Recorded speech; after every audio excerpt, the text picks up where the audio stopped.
Welcome back. Let's discuss now another topic, which is the autoencoders. And the slides have been prepared by one of my ex-postdocs, who is now a lecturer somewhere.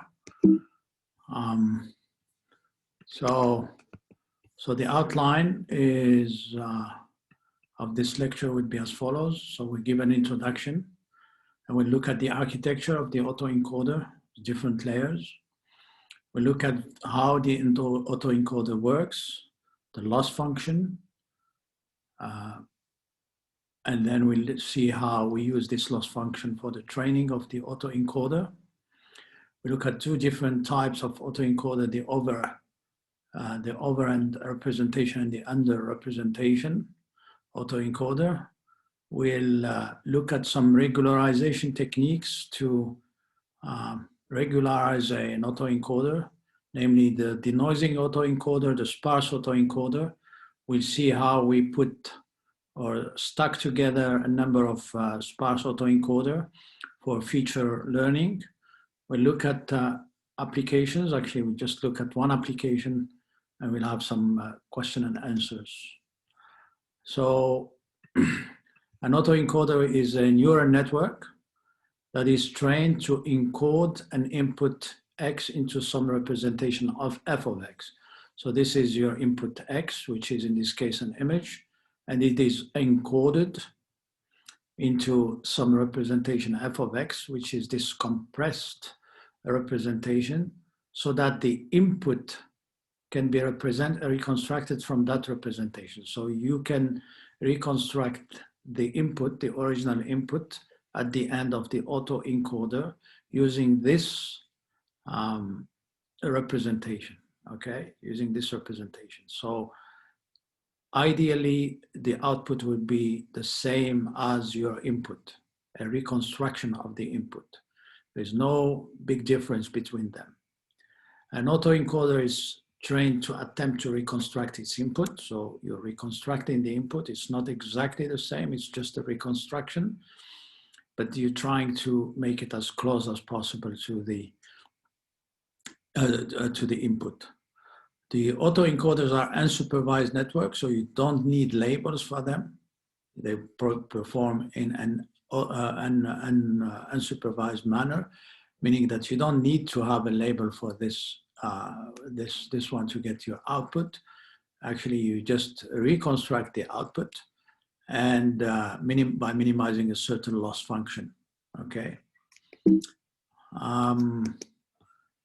The idea of the autoencoder has been around for a long time. They've been traditionally used for dimensionality reduction and feature learning, in the sense that dimensionality reduction, because you're using in an unsupervised manner, you're reconstructing your output.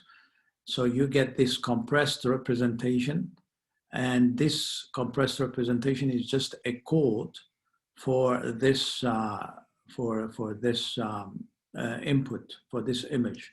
So it's actually, so it's a feature. So it's your reduction. You're using your input. You're representing your input with a lower with a representation which is of lower dimension. So that's the dimensionality reduction side. Though for feature learning, so because you're using an unsupervised, you're training your network in an unsupervised manner by reconstructing or by minimizing the loss between the reconstructed input and the original input. So when you do that, you're extracting kind of a compressed representation, which corresponds also to features which describe this image here.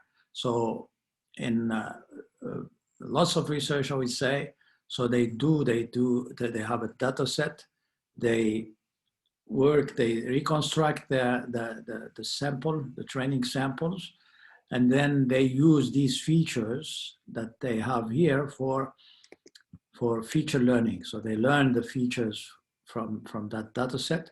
And then if they want to do a classification or so, they just use this, they use these features here with an SVM or any classifier. There are a special case of feed-forward networks. So you don't have any recurrence, any arrows which go back. So it's a straight feed-forward network. And consequently, you can use the same techniques, typically the gradient descent and the back propagation to train this network. As I said, you can just take a look at the original input, the loss or the difference between the reconstructed input and the original input, and you use back propagation to get the weights of your network, okay? The autoencoders are data specific. They're able to compress data similar to what they have been trained on.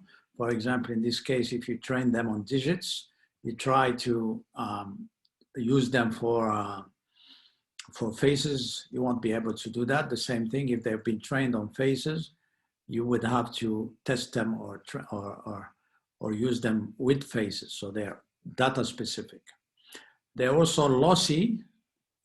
So because you have dimensionality reductions, you have some compressed representation of your input, so that the compressed outputs will be degraded compared to the original input. So you don't have a perfect reconstruction of your input. It's going to be, you're going to have some sort of lossy compression, lossy reconstruction. Okay. So let's look at the architecture of the autoencoder. So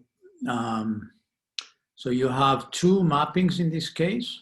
So the input, your input, which is the can represented by a vector X here in the case of the image. So your input to the hidden layer. So you map your input to a hidden layer H using this function f. So your H equal to f of this input here. So, and then you have here a network. For example, you have a hidden layer. So you input your hidden layer, and then your code or your representation, your lower dimension representation of your input. Okay, so this is a code. There's a hidden layer is a code from which the original data can be decoded back. Okay, so the code must capture the main features in the data. So you're getting a representation, a feature representation of your input data. And then the second mapping is the hidden to the output layer. So you go from the hidden layer here to the output layer through using this function here. So your reconstruct or your output, your reconstructed input x tilde is given by G of this hidden code, okay? Of this hidden layer, H, G of H. Okay, and again, you can see that this is, your output is not a perfect reconstruction of your input. So you have some sort of loss. And again, you use the loss, the difference between the two, to learn to find the weights of your network. So the model can be summarized in the following. So the input is mapped onto the hidden layer, the encoding. Again, let's look at another representation. So you have your input X, you have your hidden layer with a number of neurons or nodes. You have the weight function here, or weight matrix, and then you have your output, okay, X of tilde.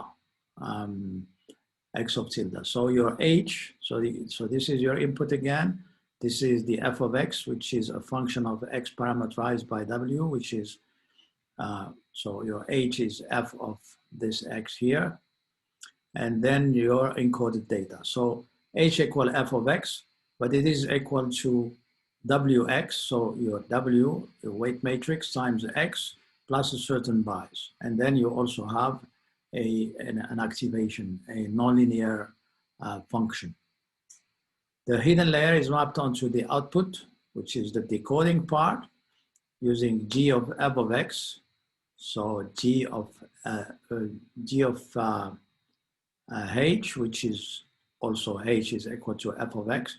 And you also have your W star H plus B star, about B prime, which is here, the weight matrix, W star, and the bias for this subnetwork, if you want.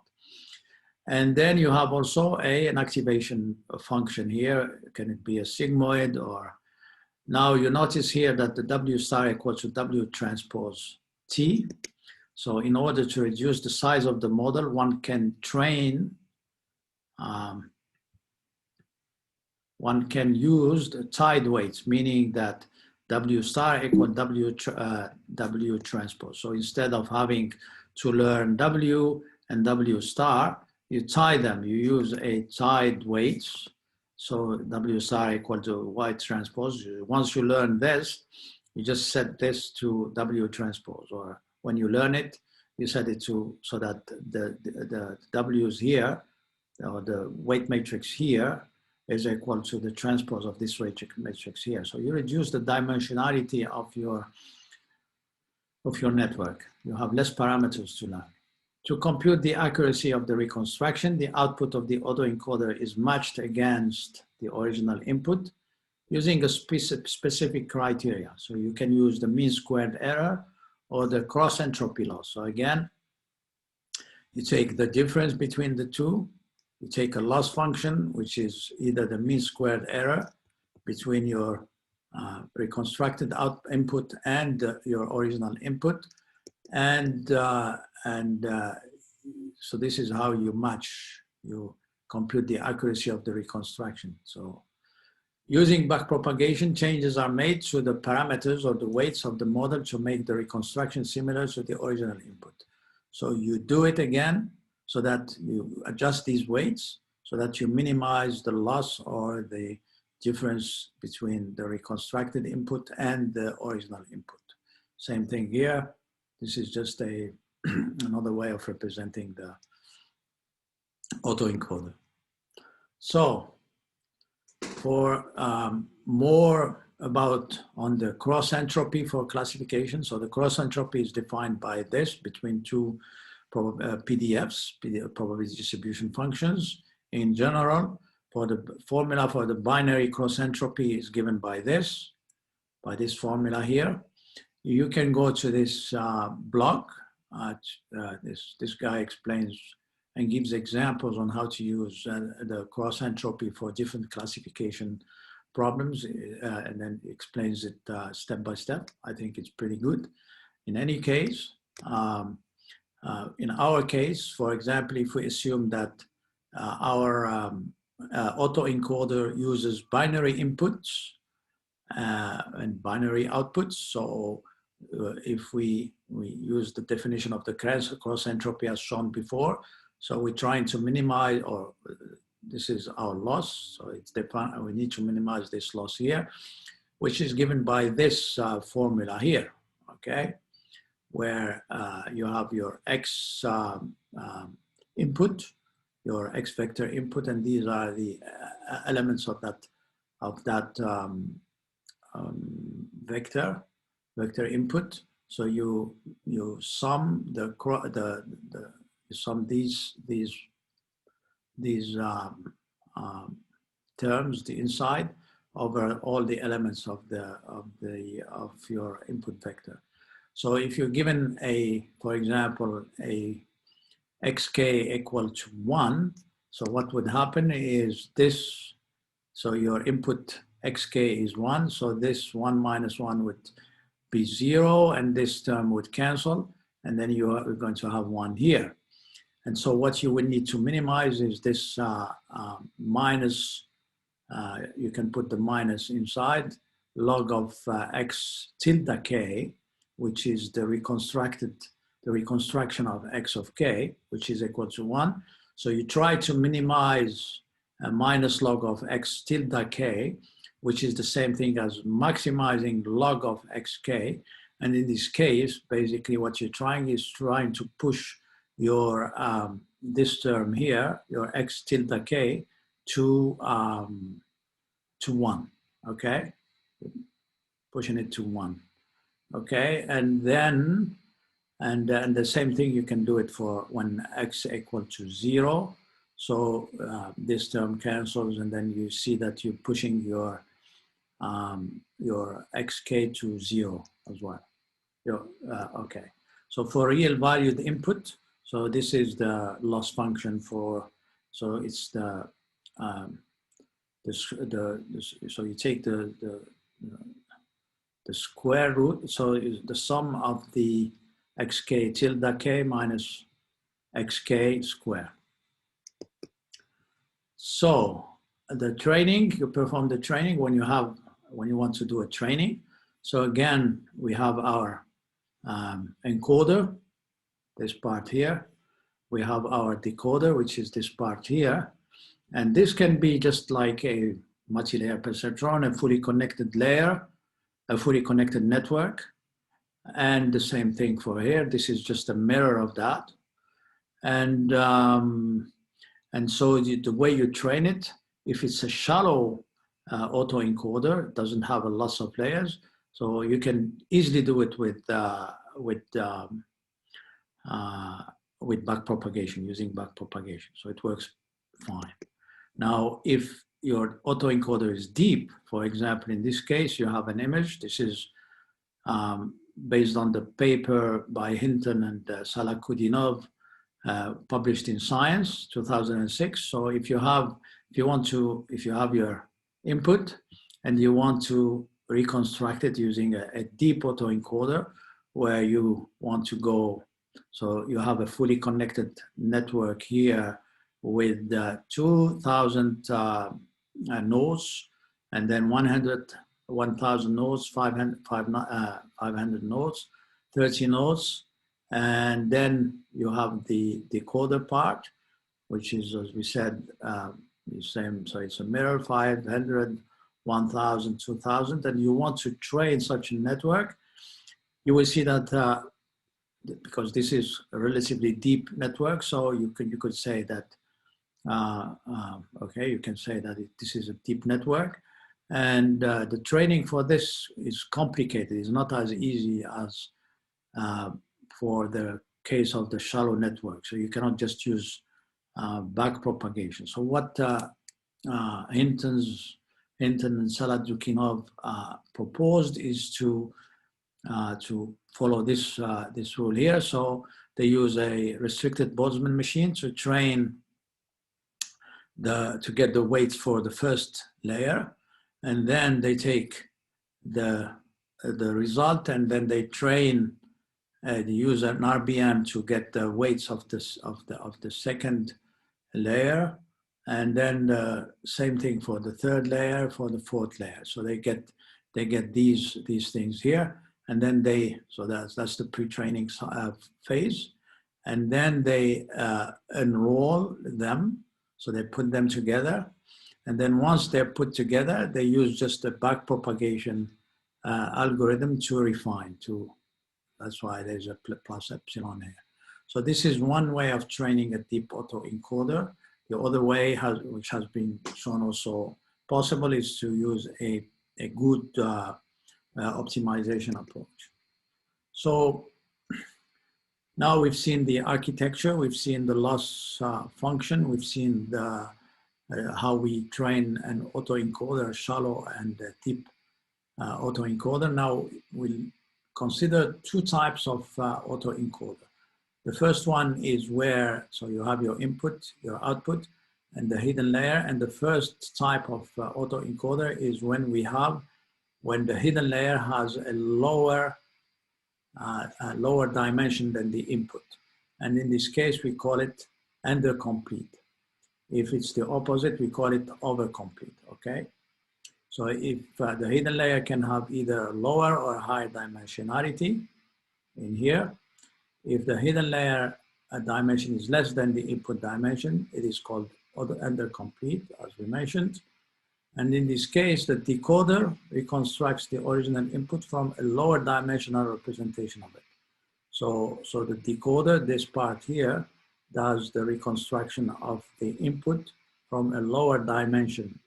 So the loss is, or you said, it's the difference between the input X and the reconstructed output. And then And then in this case, this representation learns salient features.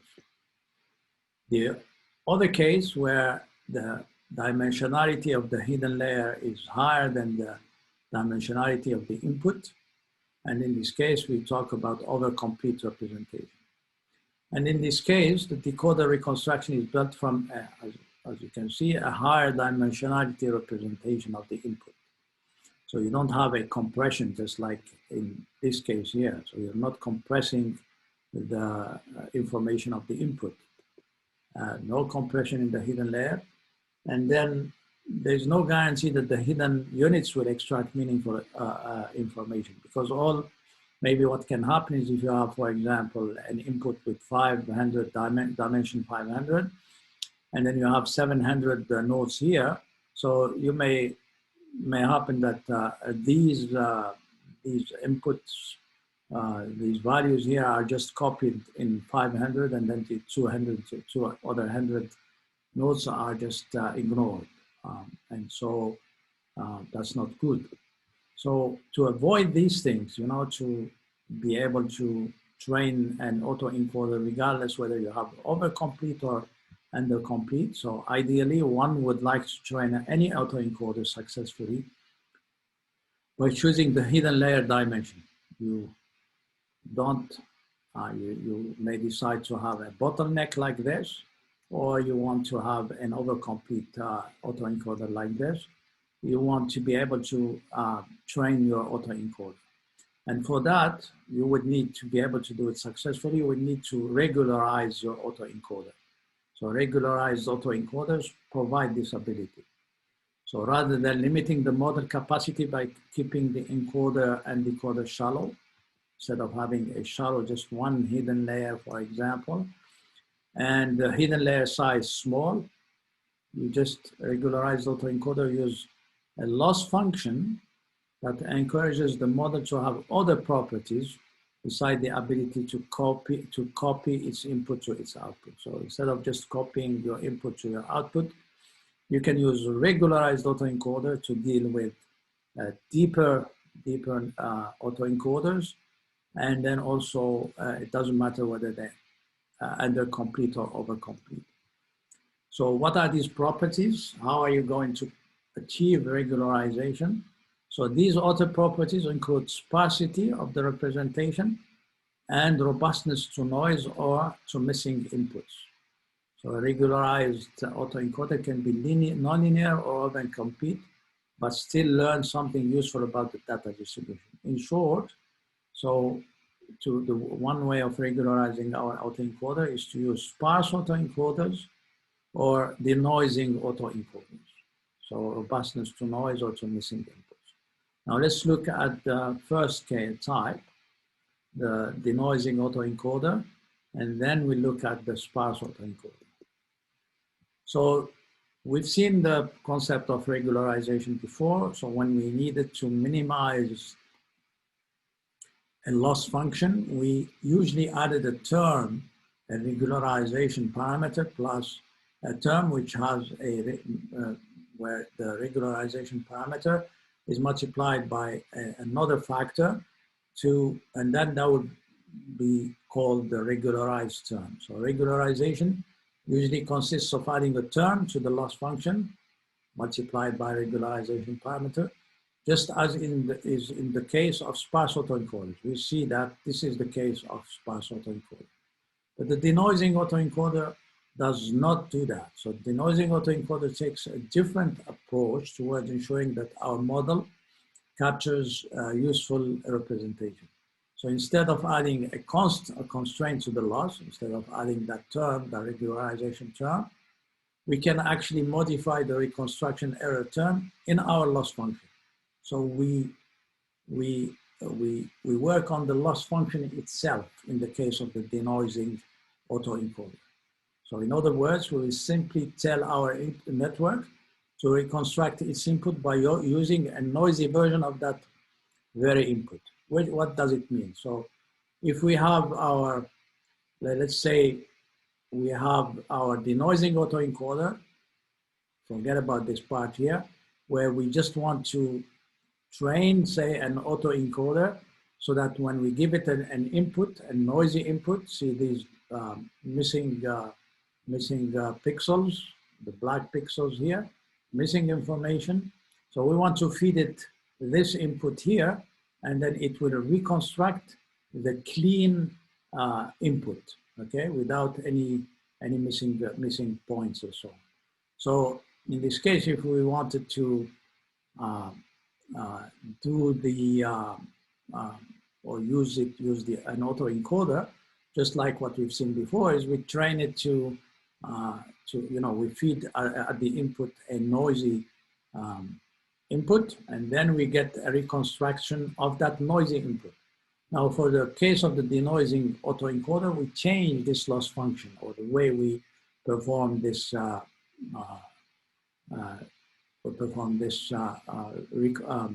this training. So this is a way of regularization, as I said before.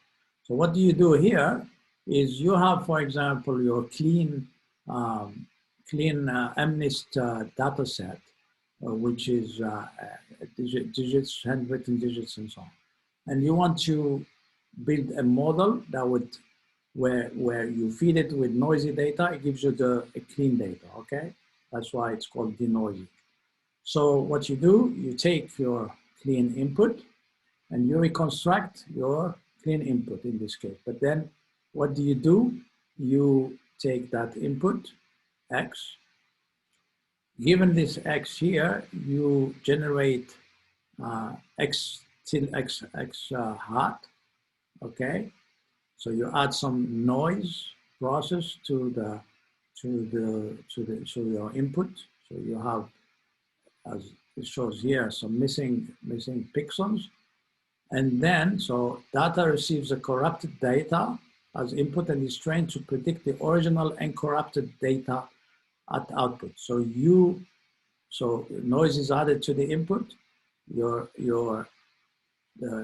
denoising autoencoder minimizes the loss, not between this and this, not between X tilde and X. It minimizes the loss between X tilde and X hat. Okay, so this is the way you're modifying your loss function. So the denoising autoencoder must therefore undo this corruption at test time. So when you test it, you undo this corruption, this noise that was added to the original input. So this is how you do the training. So you have your input, you randomly assign noise, set inputs elements of X to 0. So for example, this is a pixel, you set it to 0. So this is a noise according to a certain rule. So you set this one to 0. You set this one to 0. So it becomes a black pixel instead of a white pixel with a certain probability. So input X would end up with missing entries, just like shown here. And the goal is to reconstruct the X given noisy input X tilde. So you want to reconstruct this X, here the output, given this X tilde, okay?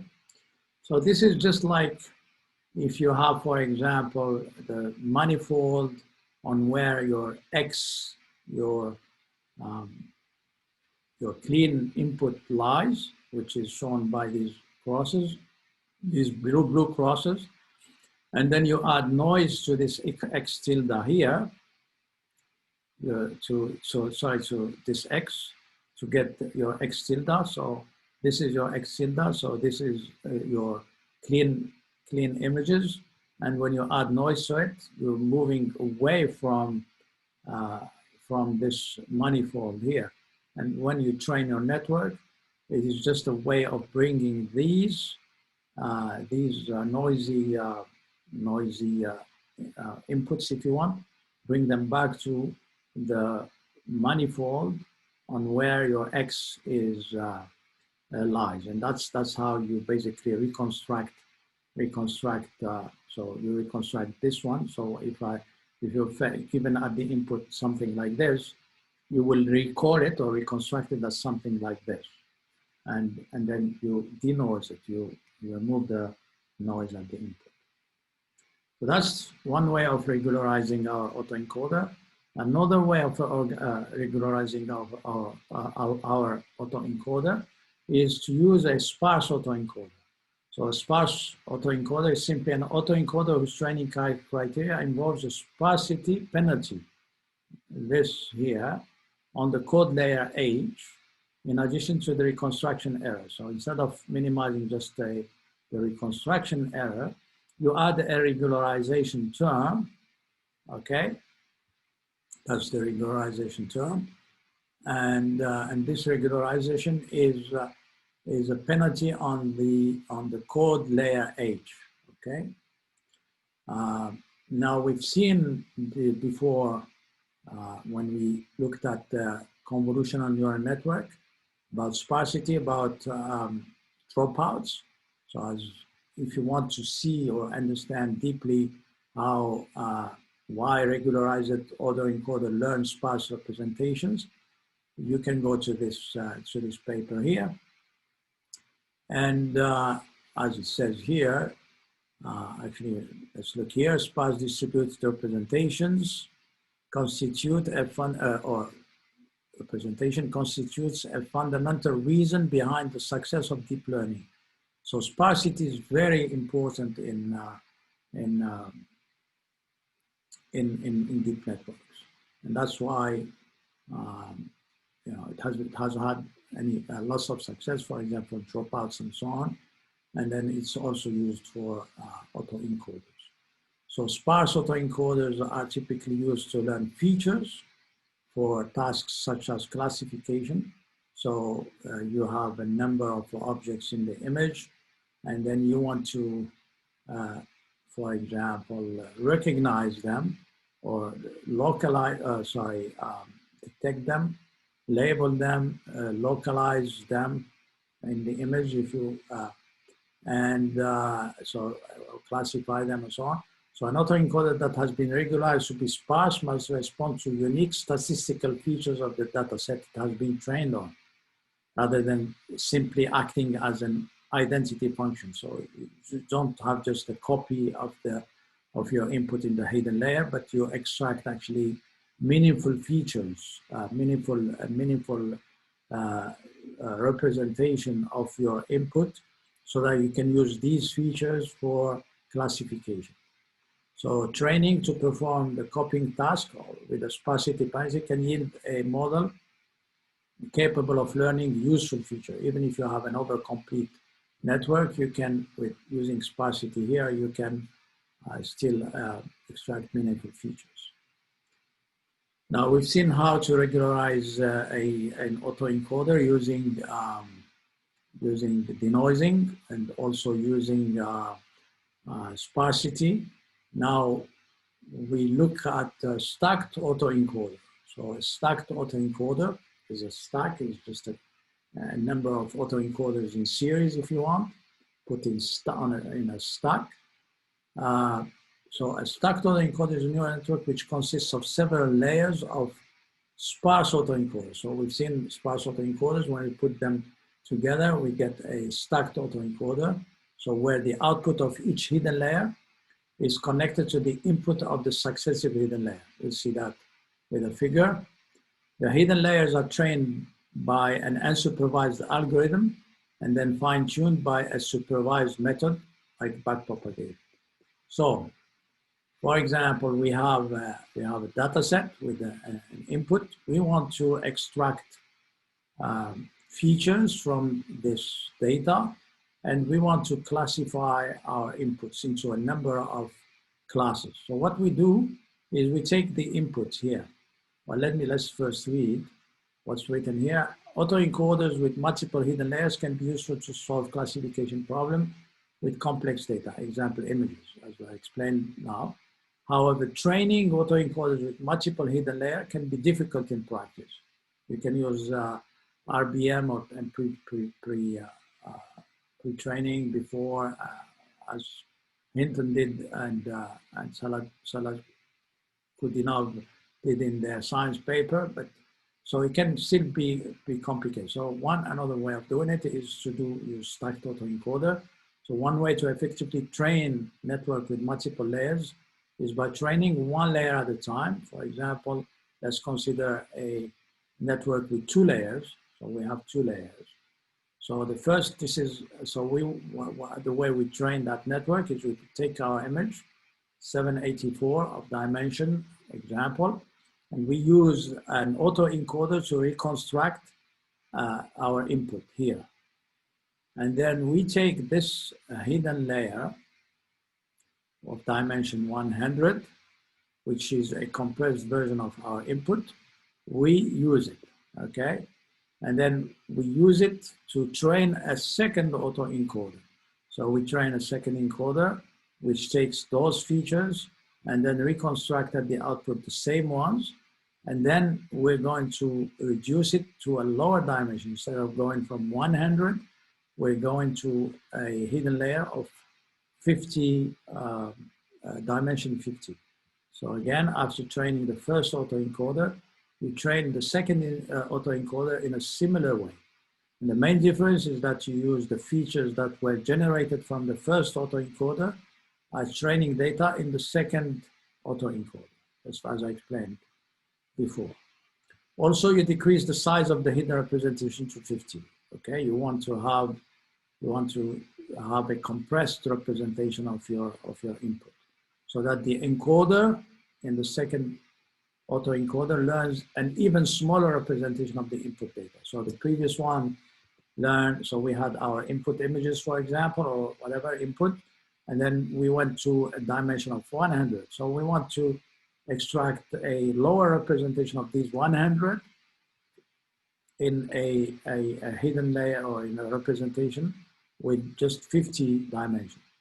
And the final step is to train a softmax layer to classify the input feature vectors. So we take the 50s, we train, not this time we're not using an autoencoder, we're training a softmax layer to get our output. So this output can be, for example, 10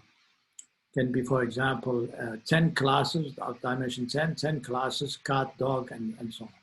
So again, unlike the autoencoders we train, so the autoencoders that we before, remember we had an autoencoder, encoder, decoder before. Now instead of, unlike the autoencoders, we train the softmax layer in a supervised fashion using labels from the training data. So you're supposed to assume that you have for that input, for example, image, you know what is supposed to be the output. So you train it in a supervised fashion. You train your softmax in a supervised fashion. And then in the final stage, you put together these autoencoders. So you stack the autoencoders together with the softmax layer to form a deep layer. So before, remember, we had an input. So we put the first autoencoder. So we have a hidden layer of dimension 100. And then we put the second autoencoder. And then we have a layer of 50. And then we put our softmax, which had only 10 classes. And then we have the corresponding output. So this is why it's called stacked autoencoder, because we're putting autoencoders one after the other. Another way of looking at it is, so we have our input layer here. So our input layer, so this is our classifier. So we want to get the hidden layers here for classification. So what we do, we take the input layer, we get the first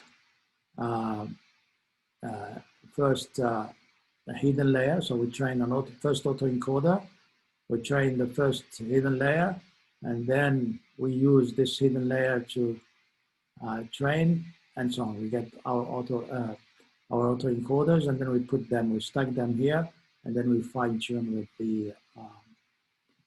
with a backpropagation. Now let's see some applications of autoencoder. As I mentioned, we just covered one example, one application, and this is the case of image set classification. So for example, for biometric, usually what you do, you have a number of, let's say you want to do, so for face biometric, you have two problems. The first one is identification. So recognition can be classified into, or you have two types of recognition. The first one is identification, and the second one is verification. So in the problem of identification, it's a one-to-many mapping. So you have a gallery, so you have a number of people who have already enrolled before in your database. That's what's called the gallery. And then when you want to perform identification, meaning you want, so given a certain image of a face, you want to identify who is that person from the gallery, okay? So that's the first problem of identification. The second problem is verification, just like if you want to use your face as a password to get to your computer. So the computer has the image, your image. When you're enrolled, you bought your computer and so on. And then when you want to use it, you take an image, for example, and then it will match your current image with the one which is in the computer. And so it's verifies. It's a one-to-one mapping in this case. For the case of image set classification, we're not matching the input to another image, or we do them, for example, in the case of identification, we have one input image and then we want to match with the first one, match with the second one, match with the third one, and then get the best match to say that this is the identity of the person. In the case of image set classification, we're matching between sets, meaning that our inputs, so this is a set-to-set matching. So our inputs, so in the gallery, we store a number of, a set of images of the same person. Just like in this case here, so this person is looking from different viewpoints, maybe with different facial expressions and so on. And the same thing for this person here. And then we want to do, when we do, recognition or identification, we do set-to-set matching. We want to see this set matches best with another set. So multiple images of a person or an object are becoming readily available, just like in this case here. The recognition from these multiple images is commonly formulated as an image set classification. So it's a set, it's a set of images, and then we want to classify them. And that can be used for surveillance videos, multi-view camera networks. So you have you're in a setting where you have a number of cameras from different viewpoints, or for personal albums. So this is based on work we did in 2015, based on autoencoders. So we have we have a deep reconstruction model, or just a deep autoencoder that we've trained. So you have the autoencoder and decoder, and that was done for faces, okay? So you have, for example, a person covering their face. So you have occlusion in this case, and you want to reconstruct that person, okay? So you have the autoencoder, encoder, decoder. And then in the case of the image set classification, so you train, so this is your training data. So you have image set one or person one from different viewpoints and their facial expression, occlusion with the glasses, with their covering their face and so on. The image set number two, second person, and then image set K, K person, for example. And then, so we want to train our network, which is an autoencoder as well, based network. So the first thing is we do a template initialization. So we do PCA whitening. So we normalize our, so we normalize our data to a zero mean and then a standard deviation. And then we use PCA to reduce the dimensionality. We train a restricted Boltzmann machine. This is now called Gaussian. We won't go into the details. We initialize our encoder, decoder, and so on. So we have our DRM, deep reconstruction model, okay? And then we can fine tune the training. And then we build for each class or for each person, if you want, we train a model. And then here, when we do the testing, during testing, we're given a test image set, and then we just do the, so we kind of run it on the first model, second model, Kate model, and then we perform some voting here to say, okay, which one is because we have a number of samples here.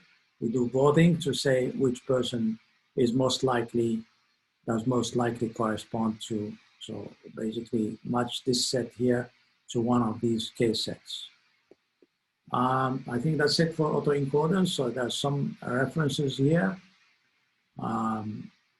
This one talks, for example, about the stacked autoencoder or the stacked denoising autoencoders.